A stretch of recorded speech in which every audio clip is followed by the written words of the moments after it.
آپ کیوں ہمیشہ لائٹ آف کرتے ہیں؟ زر بوجھل آواز میں بولی۔ کیونکہ مجھے روشنی سے نفرت ہے، قدم اس کی طرف بڑھاتے آہل نے کہا تو زر کی دھڑکنوں میں ہلچل مچ گئی۔ اس کو پیچھے سے حصار میں لے کر اس کی شانوں سے چادر سرکا دی تو زر کرنٹ کھا کر پیچھے ہو گئی۔ تم تو ایسا اوور ریئیکٹ کر رہی ہو جیسے کسی اچھوت نے چھو لیا ہو، شوہر ہوں تمہارا۔ آہل تو تب بھی گیا اس کے رد عمل پر اور اس کے وجود کو چادر کے بوجھ سے آزاد کیا۔ اس وقت اندھیرا بھی زر کو غنیمت لگا، ورنہ اپنی حالت پر وہ پانی پانی ہو رہی تھی۔ آہل نے اس کے ہاتھ سے پکڑ کر واپس اسے صوفے پر بٹھایا اور اس کی گود میں سر رکھ کر لیٹ گیا۔ پتہ ہے، میں چاہتا ہوں میرے کم از کم درجن بچے ہوں، اتنے کیوٹ سے شرارتی، کچھ میری طرح، کچھ تمہاری طرح اور کچھ ہم دونوں کی طرح۔ اپنی ہی بات پر آہل کہا لگا کر ہنسا۔ میں نے اپنی زندگی کے قیمتی شب و روز تنہائی میں گزارے، مگر اب میں چاہتا ہوں کہ میرا اپنا گھر ہو جس میں میرے بچوں کی کھلکھلاہٹیں 400 گونجتی رہیں اور میرے ویران زندگی میں باہر آ جائے۔ تمہیں کوئی اعتراض تو نہیں ہوگا؟ زر کو اس وقت آہل کی دماغی حالت پر شبہ ہونے لگا۔ کہاں وہ اس سے نفرت کا دعوے دار اور کہاں گھر بسانے اور بچے پیدا کرنے کے خواب دیکھ رہا تھا۔ تم یہی سوچ رہی ہو نا کہ کتنا سنکی انسان ہوں؟ زر جو ہنوز خاموش دیکھ کر وہ گویا ہوا۔ بالکل ٹھیک کہا آپ نے، آپ کا دماغی توازن بگڑ گیا ہے، آپ کو علاج کی اشد ضرورت ہے۔ زر نے بغیر لگی لپٹی دل کی بات کہہ دی۔ علاج کے لیے تو بلایا ہے تمہیں یہاں۔ اس کے نرم مومی ہاتھوں کو اپنے مضبوط گرفت میں لے کر لبوں سے لگایا تو زر کے دل نے ایک بیٹ مس کی۔ آہل، مجھے گھر جانا ہے، دیر ہو رہی ہے۔ آہل کا سر اپنی گود سے ہٹانے کی کوشش کی مگر آہل ٹس سے مس نہیں ہوا، کیونکہ وہ کسی کمزور لمحے کے زیر اثر بہکنا نہیں چاہتی تھی۔ مگر اگلے ہی پل ایک جھٹکے سے آہل نے اسے خود کے اوپر جھکایا اور اس کی سانسیں ضبط کی۔ کچھ لمحے بعد سانسوں کو رہائی ملی تو آہل نے اسے صوفے پر لٹایا اور اس کے پور کو اپنے نرم لمس سے بہکانے لگا۔ کچھ دیر مزاحمت کے بعد آہل کے لبوں نے چہرے سے گردن تک کا سفر کیا۔ بیوٹی بون پر شدت بھرا بوسہ دیکھ کر وہ پیچھے ہٹا۔ اس کا ہر لمس اس قدر دل فریب تھا کہ زر کو کہیں سے بھی انتقام یا بدلے کا احساس نہیں ہوا۔ اب جاؤ تم۔ آہل نے اسے شانوں سے پکڑ کر کھڑا کیا جو اپنے بکھرے نفس کو بحال کرنے کے لیے جلدی سانسیں لینے لگی۔ میں کیسے جاؤں گی؟ باہر ویٹ کرتے ہیں، نانا سرکار یہاں آئیں گے، ان کے ساتھ گھر چلی جاؤ، گھر میں کوئی سوال و جواب بھی نہیں کرے گا۔ آہل نے اس کے بالوں پر بوسہ دیا۔ آہل 2 قدم آگے بڑھا تو پیچھے سے زر نے اسے پکارا۔ ہاں، اس نے پلٹ کر جواب دیا۔ لائٹ آن کر دو۔ عجیب سی فرمائش پر آہل کی بھویں اوپر کو شوٹ ہوئی۔ اس نے ہاتھ بڑھا کر لائٹ بلب کو آن کیا مگر اب بھی وہ صرف ایک دوسرے کے سائے کو دیکھ سکتے تھے۔ زر اس کے قریب آ گئی اور اس کے روبرو کھڑے ہو کر آہل کے دائیں رخسار کو ہاتھ کے پیالے میں بھر کر پنجوں کے بل کھڑی ہو گئی اور اس کے بائیں رخسار پر لب رکھ دیے۔ میں نہیں چاہتی آپ نفرت میں کس حد تک جا سکتے ہیں، مگر مجھے اپنی پھپھو کا یہ اکڑو سڑیل بیٹا بہت پسند ہے اور آپ کی ہر خواہش سر آنکھوں پر۔ ہمارے بچے ہوں گے جتنے آپ چاہیں، مگر اس بات کا دعویٰ مت کرنا جو آپ کبھی کر نہ پائے۔ مجھ سے نفرت۔ عورت کی محبت بڑی پختہ ہوتی ہے، موسم، حالات، دکھ سکھ کسی صورت نہیں بدلتی اور نہ ہی کسی اور سے منسلک ہوتی ہے، یعنی کہ ڈھیٹ محبت۔ عورت کو توڑنا کم ظرف انسان کی نشانی ہوتی ہے۔ ایسا کچھ کرنے سے پہلے 1000 بار سوچنا۔ اور اپنی بات کہہ کر وہ اس کے سینے سے جا لگی۔ ہم نے تو صرف عنایا کو راستے سے ہٹانے کی کوشش کی تھی، یہ زر کو مارنے کی سازش کس نے رچائی؟ کیا آہل کا کوئی اور بھی دشمن تھا؟ ایاز میر کو جیسے ہی زر کی تشویشناک حالت کی خبر مل گئی، سلطان میر کو حجرے میں بلایا۔ کچھ معلوم نہیں بھائی صاحب، یا شاید وہ خود سیڑھیوں میں گر گئی ہو۔ سلطان میر بات کی نفی کرتے ہوئے بولا، نہیں، سیڑھیوں میں کافی مقدار میں تیل کی موجودگی اس بات کا ثبوت ہے کہ کسی نے جان بوجھ کر گرایا ہے، مگر کس نے یہ ابھی فی الحال کنفرم نہیں، مگر وہ لوگ اس بات کا ذمہ دار بھی ہمیں ٹھہرائیں گے۔ ایاز میر نے ملازموں کے منہ سے ابھی تھوڑی دیر پہلے سنا تھا کہ سیڑھیوں پر ٹیر گرنے کی وجہ سے زر کا پاؤں پھسل گیا۔ لوگوں کے پاس کیا ثبوت ہے کہ یہ سب ہماری کارستانی ہے؟ قانون ثبوت مانگتی ہے اور ہم نے اپنا کام اتنی مہارت سے کیا ہے کہ شواہد ڈھونڈتے صدیاں گزر جائیں گی۔ بس اب وہ لڑکی بچنی نہیں چاہیے۔ سلطان میر خود اپنے خبیث فعل پر مسرور تھا۔ یار تم رونا مت کرو نا، کچھ بھی نہیں ہوا تمہیں، اللہ کا شکر ہے تم بچ گئی۔ جب سے ازلان اور حدید اس کے پاس آئے متواتر رو رہی تھی۔ دیکھ کڑیا، صرف جسم کے کچھ حصے تھوڑے سے جل گئے ہیں اور انشاءاللہ یہ زخم پراپر ٹریٹمنٹ سے جلدی بھر جائیں گے۔ آہل نے باہر سے ایک قابل سرجن کو یہاں بلایا ہے، وہ تمہارا علاج کر دے گا، تم بالکل ٹھیک ہو جاؤ گی اور الحمدللہ چہرہ اور بال بچ گئے۔ حدید مسلسل اسے بہلا پھسلا کر ایک بھائی کا فرض نبھا رہا تھا۔ بھائی، میرے روم میں آگ کیسے لگی؟ عنایا کے سوال پر ازلان نے چونکتے ہوئے حدید کی طرف دیکھ کر نفی میں سر ہلایا اور مزید جہاں ٹھہرنا کسی آزمائش سے کم نہیں تھا اس لیے بغیر کسی کو مخاطب کیے روم سے نکل گیا۔ ऑब्वियसली शॉर्ट सर्किट के बायस। हुदैत ने जल्दी से चेहरे पर आया पसीना साफ किया।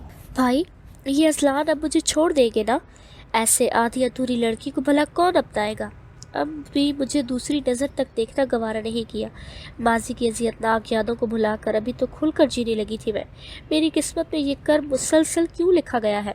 अनाया ने लब बाहम पे वस करके अपनी आवाज़ का गला घोटा। व्हाट? ये क्या वाहियात सोचने लगी हो तुम? और अजलान तुमसे बेइंतहा मोहब्बत करता है, तुम्हारी तकलीफ उससे बर्दाश्त नहीं हुई, इसलिए नज़रें चुरा रहा है। हुदैत को इसकी ज़हनी कैफियत का अंदाज़ा था कि अंदर से वो तोहमात का शिकार थी। सहर की तबीयत में थोड़ी बहुत बेहतरी आ गई थी तो ज़र से मिलने के लिए फोर्स करने लगी। आहिल मजबूरन उसे ज़र से मिलवाने के लिए लेकर आया। यहाँ आकर उसे ज़र के बच्चे का मालूम हो गया तो कितने घंटों वो लगातार रोती रही। हमेशा अच्छे लोगों के साथ ही बुरा क्यों होता है? मेरे भैया ने कभी किसी का बुरा नहीं चाहा। सहर का दिल खून के आंसू रो रहा था। बेटा, रोने से मेरा बच्चा वापस थोड़ी आ जाएगा। बस अपनी भाभी के लिए दुआ करो कि जल्दी से ठीक हो जाए और अल्लाह दोबारा इसकी गोद भर देगा। आहिल जानता था सहर और पैराडाइज के और कितनी लड़कियों को आहिल से बेइंतहा मोहब्बत थी और सब चाहते थे कि आहिल के बच्चे को गोद में लेकर खिलाए पिलाए और प्यार करे। आहिल, अजलान भाई और अनाया लोग मुझसे मिलते क्यों नहीं आए? बाकी सब घर वाले तो आ गए। ज़र को दोनों की गैर मौजूदगी खटक रही थी। सुबह हुदैत भी मिलने आए थे। वो अनाया की तबीयत ख़राब हो गई थी ना, तुम्हें इस तरह खून में लथपथ देखकर तो अजलान उसके पास है। वो तो आने के लिए फोर्स कर रहा था, मैंने मना कर दिया कि तुम्हारे पास यहाँ अब सब है और अनाया को उनकी ज़रूरत है। आहिल ने जूस का गिलास उसकी तरफ बढ़ाकर उसके माथे पर किस किया। हाँ, ठीक किया आपने। वैसे भी कल हम डिस्चार्ज हो जाएंगे ना, तो फिर मिल लूँगी सबसे। ज़र ने जूस का गिलास होंठों से लगाया। नर्स ने अनाया की ड्रेसिंग करवाई तो अजलान और हुदैत दोनों अंदर दाखिल हुई। भाई, मुझे यहाँ कोफ्त हो रही है, प्लीज़ घर चलते हैं ना? अनाया का यहाँ सही मानों में इस कफ़स ज़दा माहौल में दम घुटने लगा था। हाँ, वो अजलान ने भी डॉक्टर से बात की थी, मगर तुम्हारे ज़ख़म अभी ताज़ा है तो डेली ड्रेसिंग करनी पड़ेगी। हुदैत ने दलील पेश की। तो नर्स घर आकर पट्टी करवा दिया करेगी ना? आहिल भी मिलने नहीं आया और ना ही ज़र। वो लोग कहाँ गए? ज़र की तरह अनाया से भी ये कड़वी हकीकत छुपाई गई थी। आए थे वो दोनों। तुम सो रही थी उस वक्त, हमने जगाना मुनासिब नहीं समझा। हुदैत ने उसके उलझे खदुखाल पर नज़र डालकर कहा। मुझे एक इम्पॉर्टेंट कॉल करनी है, मैं अभी आया। हुदैत अजलान और अनाया को प्राइवेसी देना चाहता था। आज तीसरा दिन था, दोनों में कोई ख़ास बात नहीं हुई। हुदैत के जाने के बाद अजलान ने पानी का गिलास भरा और उसके करीब आकर मेडिसिन उठाई। हथेली में टैबलेट निकाल कर उससे अनाया के मुंह की तरफ गोली बढ़ाई तो उसने मुंह खोला। आप मुझसे नाराज़ हैं? खामोशी से अजलान की कार्रवाई मुखातिब करके आंसू पलकों के बाढ़ तोड़कर बहने लगे। नहीं, यकलफ्ज़ी जवाब है। तो फिर इस तरह गुरेज पा क्यों है? उसने कुछ घूंट पानी पीकर गोली निगल ली। तुम्हारी गलत फहमी है ये। गिलास वापस टेबल पर रखकर वो संजीदगी से गोया हुआ। मैंने बहुत छोटी उम्र में लहजे पर रखना सीख लिए थे। अपने आंसू हाथ की पुश से साफ करते वो गोया हुई तो अचानक तकलीफ से सिसकारी निकल गई। आराम से, क्या कर रही हो तुम? अजलान ने बेचैनी से लब बाहम पे वस्त कर दिए और इसके हाथ को पकड़ पर पुश्त को देखा तो स्किन अपनी जगह से हट गई। इसने जल्दी से पास पड़ा ट्यूब उठाया और कॉटन की मदद से दोबारा वहाँ पर मरहम लगाया। आप मुझे पैराडाइज छोड़ आए। आपकी बेरुखी मेरी जान ले लेगी। लोग कहते हैं ना, नापसंदीदा शख्स की बेअतनाई जहनी मरीज़ बना देती है। मुझे इन रस्ते ज़ख़म से ज़्यादा आपकी लापरवाही खाई जा रही है। अजलान के चलते हाथ उसकी इस गैर मुतवक्के बात पर ठिठक कर रुक गया और नाफहमी से मुकाबिल की तरफ निगाह उठा ली, मगर उसकी नकाहत ज़दा हालत देखकर फ़ौरन नज़रें चुरा ली। लेकिन कुशादा पेशानी पर शिकनों की तादाद में इजाफा हो गया। अनाया ने अपना हाथ खींच लिया। नहीं चाहिए मुझे भीख में मिली हमदर्दियाँ, आप भी चले जाएं। मेरे नसीब की स्याह बख्ती मुझे खुलकर जीने नहीं दे रही, साथ में आपको भी घसीट रही हूँ। ऐसा करें, आप भी दामन छुड़ाकर भाग जाए। मुझे सब समझ आ रहा है। आप भी पछता रहे हैं ना कि किस मनहूस से पाला पड़ा मैं। अनाया, अजलान तो इस कदर मुश्तैल अंदाज पर मुतहय्यर था। उसके करीब पहुंचकर उसने अनाया को सीने में भेज लिया। दूर रहे मुझसे, मैं तो आप एक बीवी के फ़राइज़ अदा करने के काबिल भी नहीं रही। क्यों आप मुझसे प्यार करेंगे? हाँफते हुए पूरी शिद्दत से उसने खुद को अजलान की गिरफ्त से छुड़ाया तो अजलान गोमगू की कैफियत में खड़ा रह गया, जबकि बदहवासी के आलम में अनाया अब टेबल पर पड़ी चीज़ें और अपनी मेडिसिन सब कुछ नीचे गिरा रही थी। अनाया, ये क्या पागलपन है? संभालो खुद को। कौन सी चीज़ तुम्हें परेशान कर रही है? अजलान ने उसकी अबतर होती हालत देखकर फुर्ती से उसके हाथ में पकड़ा गिलास छीन लिया और एक बार फिर उसे अपने मजबूत हसार में लेकर उसके सर पर बोसा दिया। उससे अनायास से हरगिज इस किस्म की शदीद रद्द-ए-अमल की तवक्को नहीं थी। वो माही बिन आप की तरह उसके हसार में फड़फड़ाने लगी। मुझे क्यों रिश्ते रास नहीं आते? क्या मेरा कोई हक नहीं खुशियों पर? मुझे नहीं जीना इस बदनुमा दागों के साथ। मैं आपके काबिल नहीं रही। उकता गए हैं ना आप मुझसे। अजलान के सीने से लगी वो लफ्ज़ों के निश्तर फेंकने लगी, जबकि इसके कहे अल्फाज अजलान की रूह तक को घायल कर गया। मेरी रगों में खून बंद कर दौड़ रही हो तुम इस तरह के इल्ज़ामात लगाकर मेरे सच्चे जज्बों की तौहीन कर रही हो। मैं भला कैसे उकता सकता हूँ तुम्हारे वजूद से? मगर ये सच है, मुझसे तुम्हारी तकलीफ बर्दाश्त नहीं हो रही। अपनी बेबसी पर गुस्सा आ रहा है मुझे कि क्यों तुम्हारी अजियत कम नहीं कर पा रहा, इसलिए तुम्हारे सामना करने की हिम्मत नहीं थी मुझ में, और तुमने अपनी तरफ से बेतुके मफरूज़े कायम करके मेरी मोहब्बत के परखचे उड़ा दिए। इतना बेमोल तो नहीं था मैं और मेरा प्यार कि तुम्हारी इन मामूली सी ज़ख्मों को बुनियाद बनाकर मैं अपने वादों से मुकर जाऊँ। अजलान हौले हौले इसके बालों में हाथ फेर रहा था। मेरा दम घुट रहा है यहाँ। अजीब सी वहशत होती है मुझे। आपका प्यार और साथ मेरी ताकत है। अगर यहाँ रही तो मेरे ज़ख्म कभी मनमिल नहीं हो पाएंगे। अजलान के चेहरे को दोनों हाथों के प्याले में लेकर वो बड़े मान से बोली, मैं डिस्चार्ज पेपर तैयार करवा के आता हूँ। उसके दोनों हाथों की पुश्त पर बारी बारी बोसा देकर वो चला गया। घर आकर जैसे उसकी रूह तक सरशार हो गई। बेकरार दिल को करार मिला। सोबिया बेगम, अनीला बेगम और आतका बेगम ने उसकी तीमारदारी में कोई कसर नहीं छोड़ी। खिलाफ तवक्को शिजा को अपनी फिक्र में हलकान देख कर तो वो अपनी बीमारी को फरामोश कर गई, और कितनी ही देर वो शिजा के गले लग कर रोई थी। शिजा, इसकी दवाई का टाइम हो गया है। अजलान हाथ में मेडिसिन पकड़े कब से खड़ा दोनों बहनों को एक दूसरे में मदगम देख कर गोया हुआ। मुझे दे दे, मैं खिलाती हूँ दवाई। अजलान के हाथ से मेडिसिन लेकर शिजा ने लहजे में नरमी समोकर कहा तो अजलान ने खामोशी से उसे मेडिसिन दी। अनाया, मुझे माफ़ कर दो। कोई चीज़ किस्मत में ना हो तो हम लाख रोएं गिड़गड़ाए अपनी तकदीर बदल नहीं सकते। मैं किस्मत के साथ लड़ने लगी थी। तुम और अजलान एक दूसरे के लिए बने हो। मैं खुद गर्ज बन गई थी। बिला जोर ज़बरदस्ती किसी को प्यार करने के लिए कौन आमादा करता है? ये तो दिलों में पलने वाले एहसास होते हैं। शिजा अनाया के दोनों हाथों को पकड़ी नम आलूदा नज़रों से उसे देखने लगी तो अनाया ने झटके से हाथ उसकी गिरफ्त से छुड़ा लिए। वहाँ मौजूद तमाम नफूस की सांसें थम गई, मगर अगले पल वो शिजा के सीने लगकर जैसे बहन का रिश्ता पाकर मोतबर हो गई। उससे अपनी माँ, बहन और भाई तीनों रिश्ते मिल गए थे। कभी कभी ज़िंदगी में होने वाले हादसात जानलेवा नहीं होते, बल्कि वो आजमाइश होती है। अगर बंदा इसमें कामयाब ठहरे तो अल्लाह बदले में वो सब कुछ अता करता है जो बंदे के वहम गुमान में भी नहीं होता। आज अनाया इतना कुछ पाकर अल्लाह के आगे सरबसूजूद हो गई। ये तुम कुछ ज़्यादा अनाया पर मेहरबान नहीं हो गई? कैसे इतनी जल्दी उसे प्यार से दस्तबरदार हो सकती हो तुम? पहले इसके रूम जाकर मिलना, अब उसके लिए खुद हल्का फुल्का खाना बनाना, ये वाकई तुम्हारी इनायात है या फिर बदले का अनोखा तरीका? सुहा कब से उसकी हरकत व सकनात का जायज़ा ले रही थी। मज़ीद बर्दाश्त नहीं हुआ तो उसके पीछे किचन में आकर ज़ोर से उसका बाजू दबोच कर अपने अंदर का इश्ताल दबाने लगी। हाँ, सही कह रही हो तुम। मैंने कभी किसी का उतरन नहीं पहना, न मुझे किसी से उसका हक छीनना आता है। तुम्हारी तरह बचपन से देखती आ रही थी कि किस तरह तुम ज़रापी की पसंदीदा चीज़ें हथिया लेती थी। इनकी आंखों में बेबसी मुझसे ढकी छुपी नहीं होती, मगर उसकी पेशेंस को हज़ार तोपों की सलामी के माथे पर किसी किस्म की शिकन लाए बगैर वो तुम्हें वो चीज़ बखुशी दे देती थी, और तुम्हारी आंखें अपनी जीत की फतह पर जश्न मनाती। तब मुझे ज़रापी के लिए गिल्टी फील होता, मगर तुम मेरी दोस्त थी तो तुम्हारी वजह से ज़रापी के साथ की गई नाइंसाफ़ी को भी भूल जाती। अजलान जब तक अनाया का नहीं था तो मुझे चाहिए था। जब इसका नाम अनाया के साथ जुड़ गया तो मैं इस हकीकत को तस्लीम करने को तैयार नहीं थी। इसीलिए मैंने अपनी नफ़रत का खुलेआम प्रचार किया। तुम्हें पता है, ये मोहब्बत मर्ज़ी से नहीं होती, ये नसीब में लिख दी जाती है। किसी के लिए रिस्क की तरह तो किसी के लिए रोग की तरह उसे लिख दिया जाता है। मैं वही रोग पालने बैठ गई जो सरासर बेवकूफ़ी थी। अजलान के साथ साथ मैं अपने भाइयों की चाहत और मोहब्बत से भी महरूम होने लगी। मुझे अपना भाई चाहिए था। मेरी आंखों पर बंधी जिद और अना की पट्टी खुल चुकी है। अनाया एक बेज़रर लड़की है। अगर किस्मत उस पर मेहरबान हो रही है तो हम कौन होते हैं उसके हिस्से की खुशियों को नोचने वाले? इसीलिए मैंने अपने हर उस फेल की माफ़ी मांग ली, 1000 बार उसकी इज़्ज़त नफ्स को मजरूह किया जिससे अनाया कभी हर्ट हुई थी, और इसका ज़र्फ़ इतना बड़ा है बगैर कुछ जताए मुझे माफ़ भी कर दिया। मुझे अपने खोए हुए रिश्तों के साथ बहन भी मिल गई जो साफ दिल की मालिक है।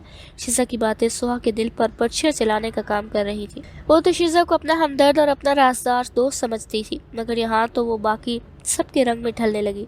सुहा की आंखें एहसास तज़लील से लाल अंगारा हो गई। तुम एहसान फरामोश, तुम्हारी वजह से मैं अपने भाई की खुशी में शरीक नहीं हुई कि तुम शिद्दत गम से निढाल थी, और तुम इसमें तुम्हारा कोई ज़ाती मफाद पोशीदा हुआ होगा, क्योंकि जहाँ तक मैं तुम्हें जानती हूँ तुम एक इंतहाई सेल्फिश लड़की हो। मैंने तुम्हें नहीं कहा था कि मेरी वजह से बेवजह किसी से नफरतें पालो। अब पता नहीं तुम्हारे मन में क्या समाया था कि तुमने हकीकी रिश्तों से मुंह मोड़ा। मैं तो कभी किसी और के लिए अपने भाई की खुशियों से मुंह नहीं मोड़ूंगी। शिजा ने दुरुस्तगी से उसकी बात काट कर सच्चाई के जोरदार तमाचे उसके मुंह पर रसीद किए। यह सच भी था, उसे शिजा या किसी और के दर्द से कोई सरोकार नहीं था। वो तो अपनी मोहब्बत की इस कदर तजलील पर सटे आ गई थी कि गुनाहों के दलदल में फंसती चली गई और अपनी बहन से उसका सुहाग छीन रही थी। और अब तो इसके ऊपर एक और इल्ज़ाम भी लग गया, कातिल होने का। शिजा उसे निदामत की गहराइयों में धकेल कर आईना दिखाकर चली गई। जर को भी डिस्चार्ज करके आहिल घर ले आया तो अनाया से मिलने उसके रूम चला गया। अनाया की सुर्ख सफ़ेद चेहरे की दमक मांद पड़ गई। आंखों के नीचे डार्क सर्कल्स और सरसों के फूल की तरह जर चेहरा देखकर आहिल के दिल को किसी ने मुट्ठी में दबोच लिया और इसकी पप्पो इस पर भरोसा करके अपने फूल जैसी बच्ची इसके सपोर्ट करके मनोवटी तले सो गई थी। आहिल को अपनी गफलत पर ढेर सारे मलाल ने आ घेरा। तकलीफ से उसलात तन गए। कैसी हो? अनाया के पहलू में जगह बनाकर वो बैठ गया। आपसे नाराज़ हूँ। ऐसी भी क्या मसरूफियत कि आप मुझसे मिलने एक बार भी नहीं आए? अनाया उसके कंधे पर सर रख कर अपनी हिचकियों का गला दबाने लगी। तुम्हारी तबीयत ख़राब थी इसलिए तुमसे छिपाया गया था कि जर और सहर सीढ़ियों से गिर गई थी। जिस वक्त तुम्हारे रूम में आग लगी थी उनको मैं हॉस्पिटल लेकर गया था। आज ही डिस्चार्ज होकर घर आई। आहिल ने उसकी कनपटी पर बोसा देकर उसके कमलाए चेहरे पर नजरें टिका दी। जर ठीक है ना? अनाया हैरत और परेशानी की मिली जुली कैफियत से दो चार थी। मतलब घर में इतना कुछ हो गया और उसे कोई इल्म नहीं? वो तो ठीक है मगर हमारा बच्चा नहीं बच सका। आहिल के सुर्ख डोरों में मुज़य्यर आंखें उसके अंदर तकलीफ की शिद्दत को अयां कर रही थी, जबकि अनाया आहिल के इस कदर नुकसान पर सिर्फ आंसू बहा सकी। तुम छोड़ो ये सब, तुम्हें कोई तकलीफ तो नहीं ना? नेक्स्ट वीक का टाइम दिया है डॉक्टर ने। तुम्हारी सर्जरी हो जाएगी तो तुम बिल्कुल ठीक ठाक हो जाओगी। आहिल ने उसके आंसू को अंगूठों की मदद से साफ करके तसल्ली दी। और अज़लान होगा तुम्हारे पास, खुद से उठना बिल्कुल नहीं। जख्म ताज़ा है, चलने फिरने में दिक्कत होगी और ड्रेसिंग करवाने नर्स आ जाया करेगी। मेरी बात हुई है, अगर कोई मसला है तो बिला झिझक कह सकती हो। अनाया के माथे पर बोसा देख कर वो खड़ा हो गया। जर 2-3 दिन में ठीक हो जाएगी तो आ जाएगी मिलने। वो मेंटली काफ़ी डिस्टर्ब थी तुम्हारी तरह, इसलिए वो भी इस साने के बारे में कुछ नहीं जानती। मैं भी ऑफिस जा रहा हूँ, शाम को फिर मुलाकात होगी। जी। अनाया ने ताबेदारी से सर हिलाया। कुछ पता चला कि सीढ़ियों पर तेल किसने गिराया था? अजलान आहिल के साथ बाहर निकला तो पूछ बैठा। नहीं, मगर जल्द ही पता चल जाएगा, क्योंकि बाहर मेरे गार्ड सुबह से लेकर शाम तक चौकन्ना खड़े थे।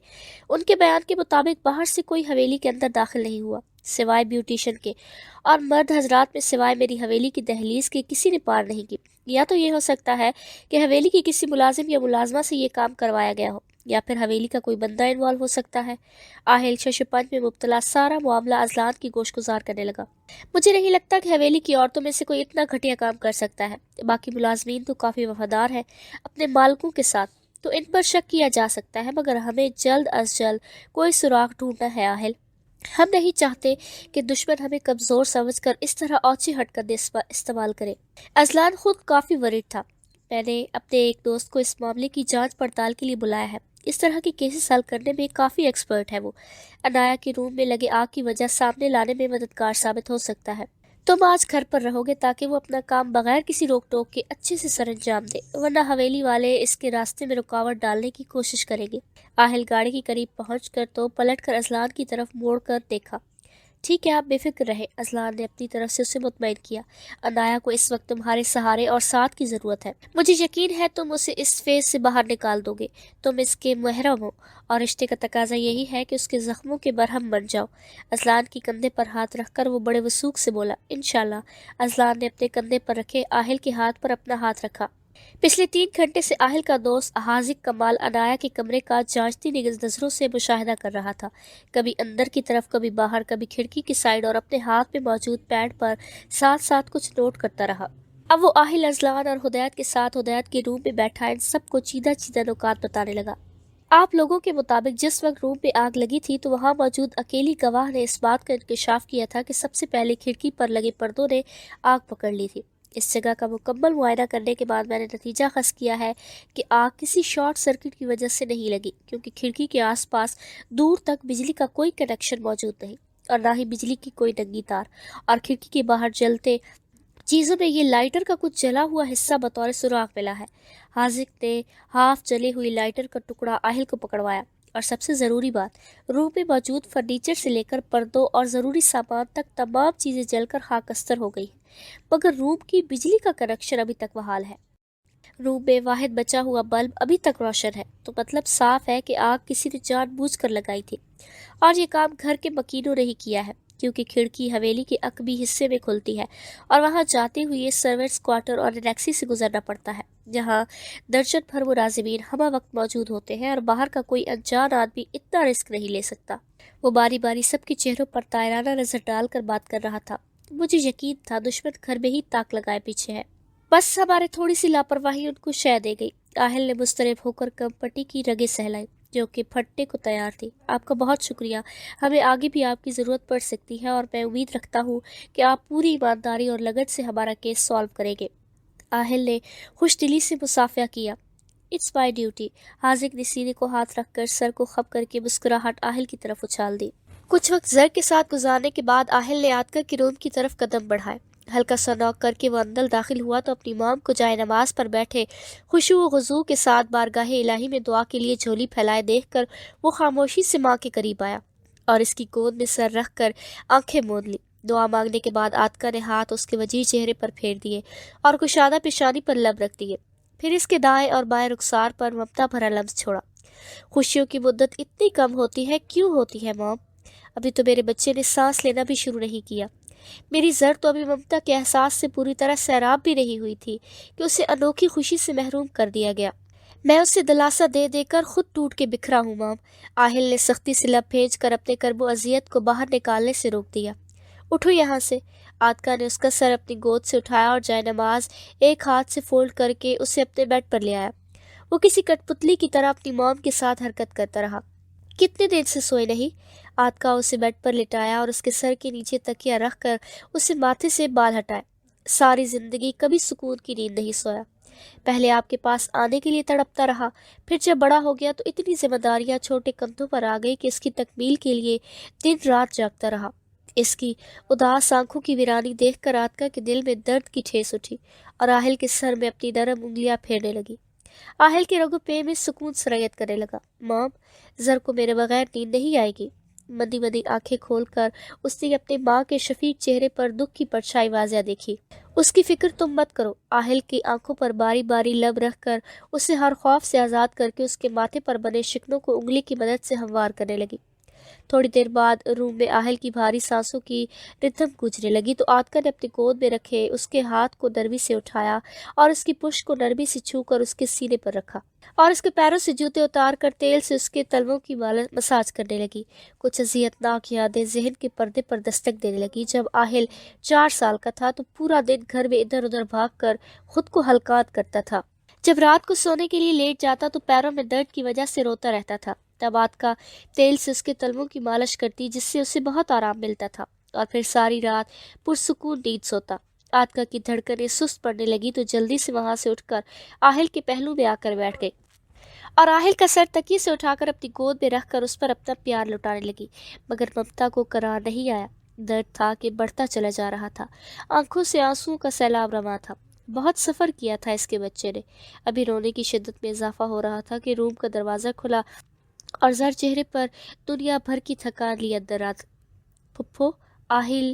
وہ آتکا سے آہل کے بارے میں پوچھنے آئی تھی، مگر اسے اپنی مام کے بیڈ پر خوش و خرد سے بیگانہ غفلت کی نیند سوتے دیکھ کر اس کے دل میں ٹھنڈک پڑ گئی۔ آ جاؤ بیٹا۔ آتکا نے دوپٹے سے آنسو پوچھ کر زر کو بیڈ کی دوسری طرف چڑھنے میں مدد کی تو وہ آہل کے بازو پر سر رکھ کر لیٹ گئی۔ نیند میں ہی کسی کی موجودگی کا احساس ہوا تو آہل نے متاع حیات کی طرح زر کو اپنی باہوں پہ بھر لیا۔ آتکا نے لائٹ آف کر دی اور آہل کی دوسری طرف ٹیک لگا کر بیٹھ گئی۔ کھیتوں میں بوائی کا کام شروع ہو چکا تھا تو وہ کچھ دیر یہاں آ کر حالات کا جائزہ لیتا۔ ابھی اسے آئے ہوئے بمشکل 10 منٹ ہو چکے تھے کہ سلطان میر کی کال نے اسے واپس آنے پر مجبور کر دیا۔ کیا مصیبت آ پڑی ہے جو اتنی ایمرجنسی میں بلایا؟ ایاز میر نے سلطان میر کے زرد بوکھلائے چہرے پر نظر ڈال کر استفسار کیا۔ یہ کسی نے میرے نام کچھ پیپرز TCS کیے ہیں۔ اس نے لرزتے ہاتھوں سے لفافہ ایاز میر کی طرف بڑھایا۔ کیا ہے اس میں؟ ایاز میر نے سرسری لفافے پر نظر ڈال کر استفہامیہ نگاہوں سے اسے دیکھا۔ DNA رپورٹ اور اس کے ساتھ ایک تحریر بھی کہ صدیقہ نے میرے بچے کو جنم دیا تھا اور اب وہ ماں کے ساتھ کی گئی زیادتیوں کا حساب مانگنے آ رہا ہے۔ سلطان میر کے حلق سے کانٹے چبھنے لگے۔ دماغ خراب ہو گیا ہے تمہارا، یہ رپورٹ جعلی بھی ہو سکتا ہے۔ جب صدیقہ کا ریپ ہوا تھا تو وہ اسی وقت مر گئی تھی نا، تو بچہ کہاں سے آ گیا؟ ایاز میر رپورٹ کو پھاڑنے لگا تھا کہ سلطان نے اس کے ہاتھ سے رپورٹ چھین لی۔ وہ زندہ تھی، 1 سال تک زیر علاج رہی، اور ایک بار پھر سے میں نے اسے اپنی عطاب کش نشانہ بنایا، اور پھر 2-3 ماہ میں اس سے دل بہلاتا رہا۔ پھر اچانک وہ راتوں رات کہیں غائب ہو گئی، پتہ نہیں زمین کھا گئی یا آسمان نکل گیا، مگر وہ زندہ تھی۔ سلطان میر نے خود اکھیوں سے اپنے بھائی کی طرف دیکھ کر حقیقت بیان کی، جس سے ایاز میر کے چہرے کا رنگ بدل کر متغیر ہو گیا۔ یہ سب کچھ تو مجھے ابھی بتا رہے ہو؟ ایاز میر کا شدت سے دل چاہا کہ سامنے بیٹھے اپنے بھائی کی بے وقوفی پر اس کا سر قلم کر دے۔ معذرت بھائی صاحب، اس وقت مجھے جو مناسب لگا میں نے کر دیا، اب آپ کچھ کریں۔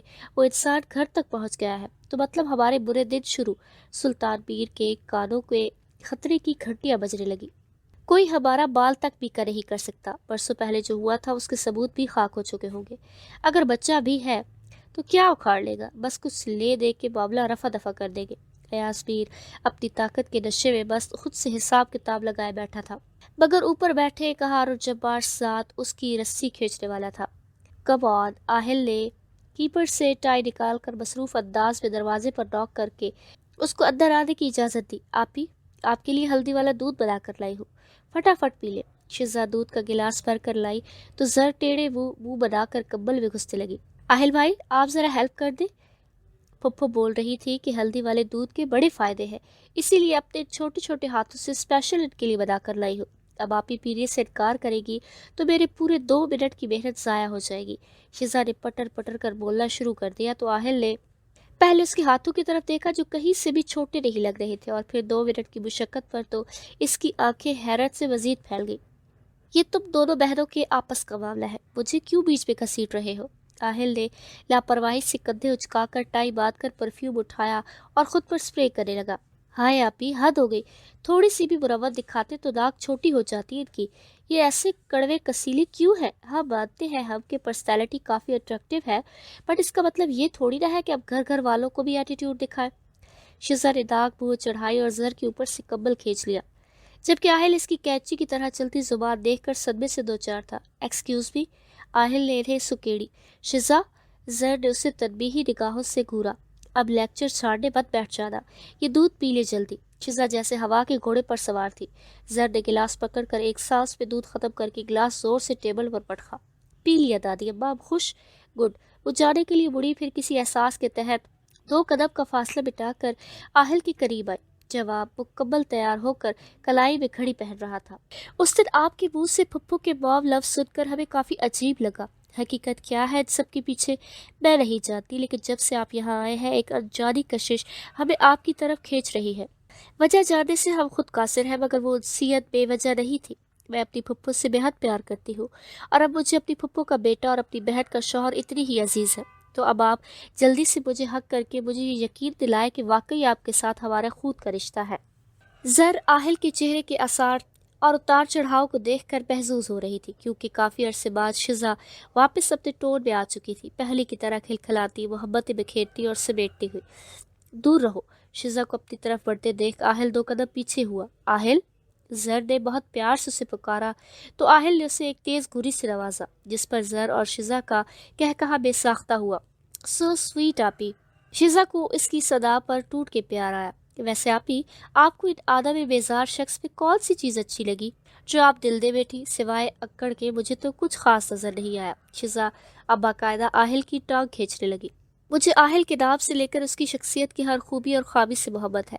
زر بیڈ سے اتر کر آہل کے پاس آ کر کھڑی ہو گئی اور آہل کے سینے پر سر رکھ دیا۔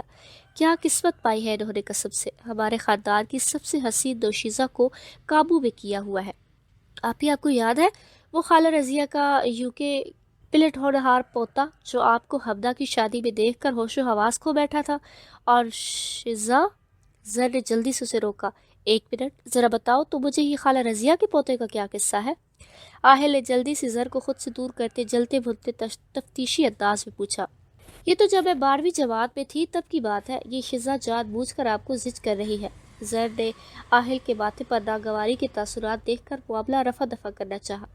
ہائے قسم لے لے میرے جیجو، بھائی وہ تو اپنی پشتوں کی ساری زمین آپ ہی کے نام کرنے کو تیار تھا۔ مطلب یک طرفہ شدید قسم کا عشق ہو گیا تھا۔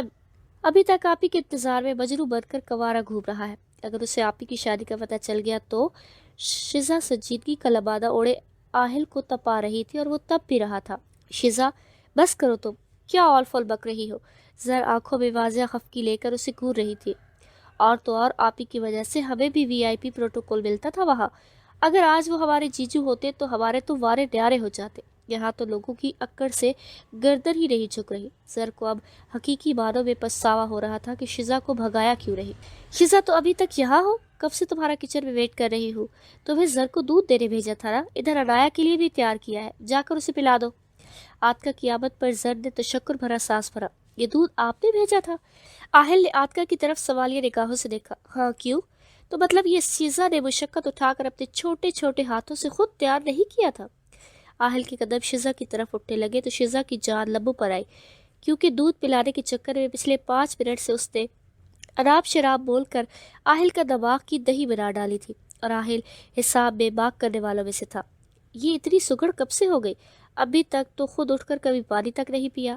آتکا نے الجھن بھری نگاہوں سے آہل کی طرف دیکھ کر معاملہ سمجھنے کی کوشش کی، جبکہ آہل کا ارادہ بھانپ کر شزا نے بتیسی دکھا کر دائیں آنکھ کا کونا ونک کیا، اور آہل کی گرفت پہ آنے سے قبل ایک چیخ مار کر سرپٹ سیڑھیوں کی طرف بھاگنے لگی، جبکہ اس کے پیچھے پیچھے آہل اسے پکڑنے دونوں کی حالت دیکھ کر زر اور آتکا ہنس ہنس کر لوٹ پوٹ ہو رہے تھے۔ اب وہ لوگ حال کے وسط پہ پہنچ گئے، جہاں تھوڑی دیر پہلے ازلان انایا کو بیٹر فیل کروانے حال پہ لا کر صوفے پر بٹھایا گیا تھا، اور سوبیا بیگم وہ پھلیاں چھیل کر اسے دے رہی تھی اور وہ خوشی خوشی کھا رہی تھی۔ ان دونوں کو پولیس چور کی طرح ایک دوسرے کے پیچھے بھاگتے دیکھ کر سب ہز اٹھانے لگے، کیونکہ آہل پہلی بار اتنا فرینکلی ہوا تھا۔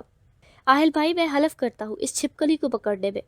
اسامہ اس کا جوش بڑھانے لگا۔ بغیر مونچھوں والے چوہے، خبردار جو میرے قریب بھی آئے تو۔ شزا نے بھاگتے پھولتے سانس کے ساتھ بیچ اسے سنا دی تو وہ جل بھن کر رہ گیا، جبکہ ازلان اور حدید بھی کھیل سے لطف اندوز ہونے لگے۔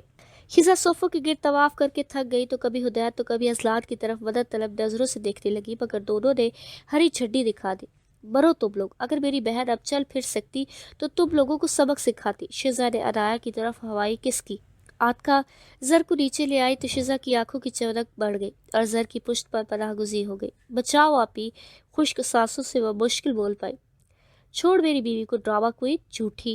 آہل نے ہاتھ بڑھا کر اسے پکڑنے کی کوشش کی تو اس نے بہت نرمی سے زر کو پیچھے سے دھکا دیا تو وہ آہل کی باہوں میں سما گئی، جس پر سب کی ہوٹنگ شروع ہو گئی، اور شزا آنکھ بچا کر ازلان کے روم میں گھس کر پیچھے سے دروازہ لاک کر دیا۔ ٹھیک ہو تم؟ مدمر ترتیب سانسوں کے درمیان بولا۔ جی۔ زر جلدی سے اس کا حصار توڑ کر نکل گئی اور جا کر انایا کے پہلو میں بیٹھ گئی۔ کیسی ہو تم؟ زر نے انایا کے دونوں ہاتھوں کو اپنے ہاتھوں میں پکڑ کر نرمی سے استفسار کیا۔ صبح ہی آہل نے اسے انایا کے بارے میں بتایا تھا۔ زر کو وہ برسوں کی بیمار لگی۔ میں اب بالکل ٹھیک ہوں۔ انایا اس کے ہاتھوں پر دباؤ ڈال کر اس کے تشویش زدہ نظروں کو دیکھ کر انسانیت سے بولی۔ وہ تو نظر آ رہا ہے۔ زر نے لب بھیج کر اس کے مرجھائے چہرے پر نظریں گاڑے ٹاٹ کیا تو انایا نے نظریں جھکا لی تو آہل نے آنکھوں کے اشارے سے زر کو مزید کچھ بولنے سے روکا۔ میں نے آپ کا کام کر دیا ہے، رپورٹ حویلی پہنچا دی ہے، اب آگے کیا کرنا ہے؟ باہد آہل کے آفس میں بیٹھا آگے کا لائحہ عمل طے کرنے لگا۔ اب کہیں سے سلطان میر کے بیٹے کو ڈھونڈ کر لاؤ۔ آہل نے شرارت سے مسکرا کر آنکھ دبا دی۔ تو انایا؟ باہد نے تجسس بھری نظروں سے دیکھا۔ انایا ابھی اس کنڈیشن میں نہیں کہ ہمارے پلان کا حصہ بنے، اور کچھ دنوں میں اس کی سرجری ہونے والی ہے، اور مجھے سلطان میر کے منہ سے سچ اگلوانے کے لیے لڑکی نہیں لڑکا چاہیے۔ ہمارے پاس ثبوت نہیں ہے جس کو ہتھیار بنا کر میر سنس کو زیر کر سکے۔ کہیں سے کہیں قابل ایکٹر کا بندوبست کرو جو عمدہ ایکٹنگ کر کے میر سنس کے چھکے چھڑائے۔ جتنے پیسے چاہیے اس سے بلیک چیک دے دو۔ آہل کسی لڑکی کو انوالو کرنا نہیں چاہتا تھا، کیونکہ اتفاق لوگوں کا کیا بھروسہ اس پر بھی ہاتھ صاف کرے۔ بات کرنی تھی آپ سے، بہت نے ثانیہ بعد آہل کو مخاطب کیا۔ میں بن جاتا ہوں نا آپ کے سلطان میر کا بیٹا؟ بہت نے آنکھ وک کی۔ آئیڈیا برا نہیں ہے، مگر تمہاری عمر 25 سال ہے اور انایا بھی 20 کی ہو جائے گی، شک کیا جا سکتا ہے۔ آہل نے اس کی بات کی تردید کی۔ کماچار، وہ لوگ مجھ سے آئیڈینٹٹی تھوڑی نہ مانگیں گے۔ और मैं अभी तो पाकिस्तान शिफ्ट हुआ हूँ, मुझे अपने मोहल्ले वाले अभी अच्छी तरह नहीं जानते। तो आपकी हवेली के लोग किसी और पर एतमाद करके कहीं अपना बना बनाया खेल न बिगाड़े। बहात की आंखों की कबीरी चमक उठी। सोचते हैं आहिल नीम रजामंद हो गया, क्या पता हवेली में मेरी किस्मत का सितारा रोशन हो जाए। आहिल की तरफ झुका वो सरगोशी आना अंदाज में गोया हुआ, आंखें निकालकर हदिया कर दूंगा किसी अंधे को। अगर ऐसा सोचा भी। आहिल की तेवरियां चढ़ी। जस्ट किडिंग यार। बहाद उसे सर्द अंदाज पर लर्ज उठा। मुझे तो तुम्हारी सहर अच्छी लगती है, मगर मेरे घर वालों की सोच पर मुझे खुद अफसोस हो रहा है कि वो किसी यतीम लड़की को बहू हरगिज नहीं बताएंगे, और सहर काफ़ी मासूम है। मैं खुद नहीं चाहता कि वो मेरे घर वालों के अताब का निशाना बने। अच्छा डिसीजन है। मैं भी सहर की शादी करवाने के हक में नहीं, अभी तो 17 साल की है। आहिल ने उसके सोच को सराहा। शाम को वो हवेली पहुंचा। फ्रेश होकर नीचे आया तो हुदैत और अजलात को बहवे इंतजार पाया। हुदैत, तुम रेडी हो ना? आहिल उसके साथ सोफे पर बैठ गया। जी, बस बाबा को आने दो, रिपोर्ट मैंने काफ़ी तगदो के बाद ला कर से निकाल ली है। हुदैत ने उसके कान में सरगोशी की। रात के खाने का दौर चला तो सबसे पहले हुदैत टिश्यू से हाथ साफ करके उठा और रूम की तरफ कदम बढ़ा दिए। अजलान और आहिल ने आने वाले धमाके के लिए खुद को तैयार किया। कुछ लम्हे गुजर जाने के बाद हुदैत की वापसी हुई तो इसके हाथों में फाइल देखकर सुल्तान मीर को कुछ अनहोनी का एहसास हुआ। हुदैत किसी को भी मुखातिब किए बगैर सीधा सुल्तान मीर के करीब आया और फाइल उसके सामने मेज पर पटक दी। आप जरा रोशनी डालिए, इस फाइल के अंदर क्या है? सुलगा देने वाली आवाज़ में सुल्तान मीर से मुखातिब हुआ। क्या है? मुझे क्या पता, तुम लाए हो तो तुम्हें मालूम होगा। अटक अटक कर सुल्तान मीर ने पानी का गिलास लबों से लगाया। मैं लेकर आया हूँ, मगर ये मुझे अपने कागजात ढूंढते वक्त आपकी अलमारी से मिले। हुदैत की भस्म करती निगाहें अपने चेहरे पर मरकूज देखकर उसके वजूद से सनसनी दौड़ गई। चलो, आपको बताने में शर्म महसूस होगी तो मैं सबको बता देता हूँ कि इस फाइल के अंदर आपके अय्याशी के नताज मौजूद है। हुदैत ने लिफाफे के अंदर हाथ डालकर एक पेपर निकाला। हुदैत, अयास्मीन के हाँफते हुए उसे रोकने की कोशिश की। ओह, तो इसका मतलब है कि आप पहले से सब जानते हैं और इनको आप ही की पुष्टपनाही हासिल है। आप इनकी गलीज हरकतों पर उसे हौसला देकर इनको शह देते रहे। जहर खद्दा नजर अयास्मीन पर उछालता पेपर खोलने लगा। किसकी इज्जत के परखचे उड़ाकर ये बच्चा पैदा किया है आपने? कहाँ गई उस बच्चे की माँ जिसको आपने अपनी जिंदगी, दरंदगी और हवस का निशाना बनाया? एक बार भी आपको हमारा ख्याल नहीं आया? क्या कसूर था मेरी माँ का, बताइए मुझे। हुदैत जख्मी शेर की तरह फटकारा। मैं किसी को जवाब देने का पाबंद नहीं हूँ। सुल्तान मीर स्पून टेबल पर पटक कर उठ खड़ा हुआ। सवाल कौन बेवकूफ़ कर रहा है बाबा सरकार? हिसाब मांग रहा हूँ मैं। क्या चाहिए था आपको जो मेरी माँ नहीं दे सकी? किस चीज़ की तलाश में आपने गुनाह की दहलीज पार की? ये आपकी बेटी? किसी को अपनी भूख का शिकार बनाने से पहले एक बार भी इसके बारे में नहीं सोचा कि बाप अपने जवानी के अमाल से बेटियों के नसीब लिखता है? हुदैत के इस दिलसोज इंकशाफ पर कुर्सी पर नींद मुर्दा हालत में बैठी शिजा को उठाकर बाप के सामने खड़ा कर दिया। बताया ना मैंने, अपने बाप को कभी वजाहतें नहीं दी। तो तुम लोग कौन होते हो सवाल जवाब करने वाले? सुल्तान मीर गुस्से से फटकारते हुए साइड से गुजरने लगा कि शिजा ने उसका बाजू दबोच लिया। मैं भी क्यूरियस हूँ बाबा सरकार, मुझे भी जानना है। अगर इतना ही सुकून है जगह जगह मुंह मारने में, तो फिर हमें भी आपके नक्शे कदम पर चलकर ट्राई कर लेनी चाहिए ना। शिजा के दिमाग में आग के शोले फड़क रहे थे। बकवास बंद करो। सुल्तान मीर का हाथ उठा था कि मगर हवा में मुअल्लिक रहेगा। सोचना भी मत। हुदैत ने सुल्तान मीर का हाथ जोर से झटक दिया। बाकी सब फटी आंखों और धड़कते दिल के साथ तमाशा देख रहे थे। अवान मीर को बरसों बाद अपने भाई के मकरूह फेल पर शर्मिंदगी होने लगी।